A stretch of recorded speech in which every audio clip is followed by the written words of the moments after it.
Hello hello hello. हम लोग अभी जैव प्रक्रम पढ़ रहे हैं। जैव प्रक्रम में क्या पढ़ रहे हैं? मनुष्य में पोषण के बारे में पढ़ रहे हैं। मनुष्य में कैसे कैसे पोषण होता है। चलिए आज का टॉपिक देखते हैं। आज कौन सा टॉपिक है?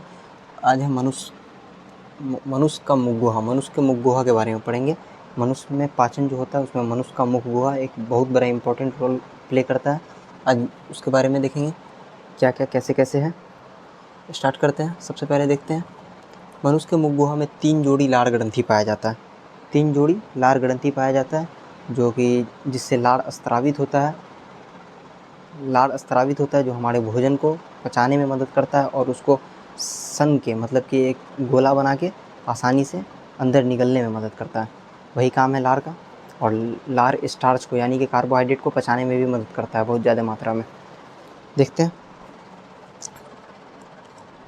लार ग्रंथि 3 जोड़ी लार ग्रंथि है। कौन कौन सा है?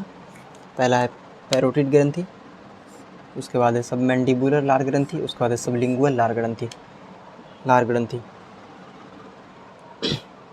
अब लार कहाँ से निकलता है? लार नलिका के द्वारा मुख गुहा में गिरता है। लार नलिका के द्वारा मुख गुहा में गिरता है। किस चीज़ के द्वारा? याद करना, ये ऑब्जेक्टिव में आ सकता है।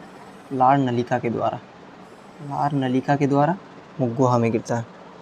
अगला देखते हैं ग्रसनी। ग्रसनी क्या है? मुख गुहा का पिछला भाग। मुख गुहा का पीछे वाला भाग, जो इसके पीछे वाला भाग है उसको ग्रसनी कहा जाता है। इंग्लिश में इसी को फेरिंग्स बोलते हैं। इसमें 2 छिद्र रहता है। कितना रहता है? 2 होल रहता है इसमें। एक का नाम है निगल द्वार और दूसरे का नाम है कंठ द्वार। निगल द्वार क्या है? निगल द्वार को गल्लेट बोलते हैं। आहार नाल का अगला भाग जो ग्रास नली में खुलता है। आहार नाल का अगला भाग जो ग्रास नली में खुलता है। ग्रास नली अगले स्लाइड में देखें ग्रास नली क्या है। और कंठ द्वार यानी कि ग्लोटिस जो श्वास नली में खुलता है। श्वसन अगला चैप्टर है, इसके बारे में ट्रैकिया यानी कि श्वास नली के बारे में अगले चैप्टर में अच्छे से पढ़ेंगे। अभी देख लेते हैं कि कंठ द्वार क्या है। तो श्वास नली में जो खुलता है उसको कंठ द्वार कहा जाता है। अब देख लेते हैं एपिग्लोटिस क्या होता है।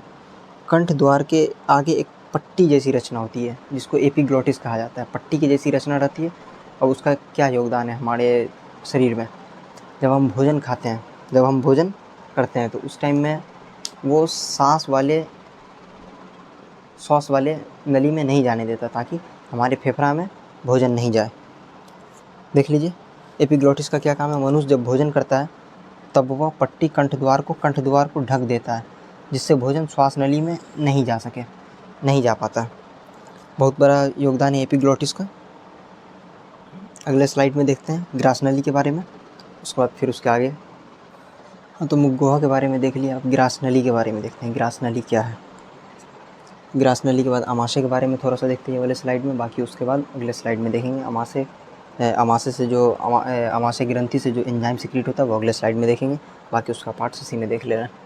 ग्रास नली क्या है? मुख गुहा में लार से सना हुआ भोजन निगल द्वार द्वारा ग्रास नली में पहुँचता है।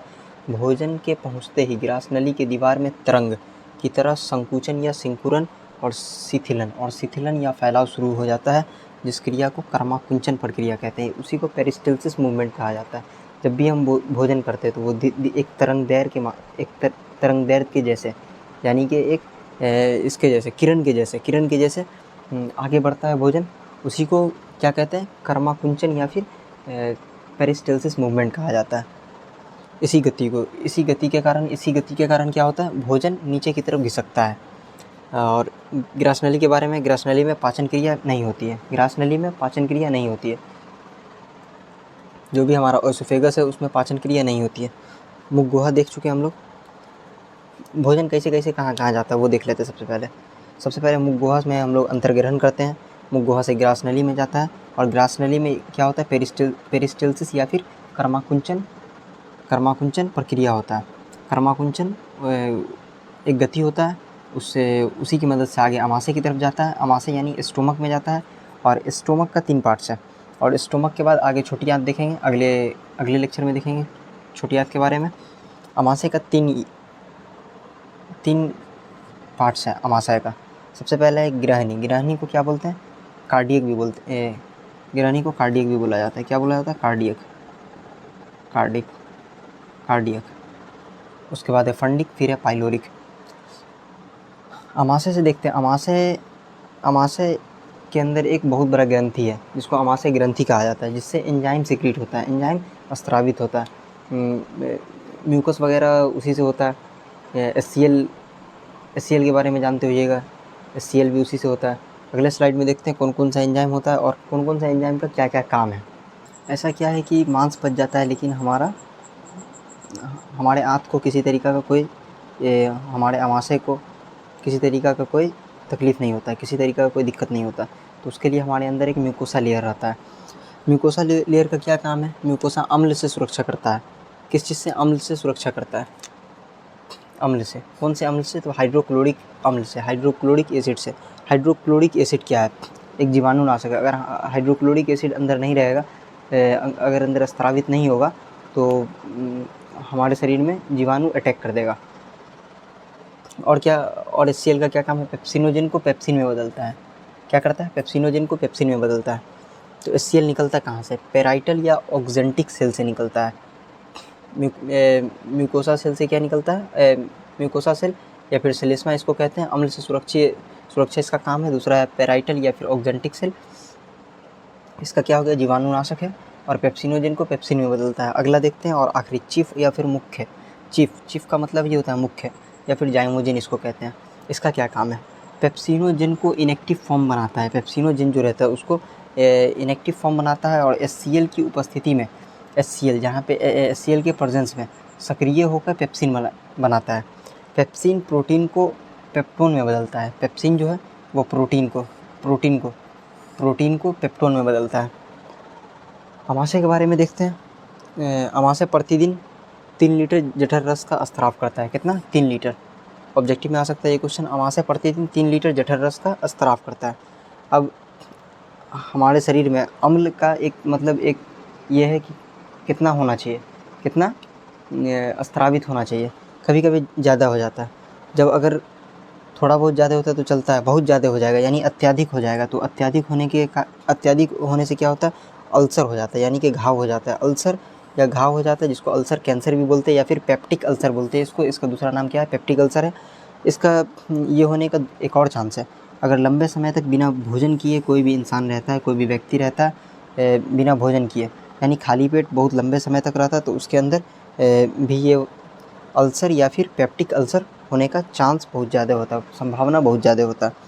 अगला देखते हैं गैस्ट्रिक लाइपेज क्या करता है। गैस्ट्रिक लाइपेज वसा पे एक्ट करता है। वसा अम्ल यानी कि फैटी एसिड प्लस ग्लिसरॉल में इसको तोड़ देता है।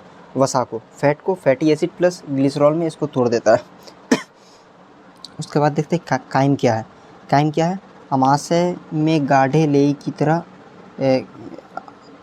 काइम क्या है? अमाशय में गाढ़े लेई की तरह एक भोजन, मतलब भोजन जब लेई बन जाता है, गाढ़ा लेई बन जाता है, उसी को क्या बोलते हैं? काइम बोलते हैं। काइम पाइलोरिक से होते हुए स्मॉल इंटेस्टाइन में जाता है, यानी कि अमाशय का अभी पार्ट पढ़े थे ना, कार्डिक, फंडिक और पाइलोरिक। या कार्डिक पहला पार्ट हुआ और दूसरा पार्ट फंडिक और तीसरा पाइलोरिक। पाइलोरिक लास्ट पार्ट है, वहाँ से स्टार्ट होता है स्मॉल इंटेस्टाइन। स्मॉल इंटेस्टाइन का क्या स्टार्ट होता है? ड्यूडेनम, उसके बाद फिर जाएगा जेजुनम में, उसके बाद जाएगा इलियम में। स्मॉल इंटेस्टाइन अगले दिन देखेंगे। इसी के साथ ग्रसनली समाप्त हो गया, अमाशय समाप्त हो गया। अगले दिन देखेंगे स्मॉल इंटेस्टाइन यानी छोटी आंत के बारे में देखेंगे, बहुत लंबा होता है, कुंडलित संरचना है, सारा चीज़ देखेंगे अगले लेक्चर में। Thank you.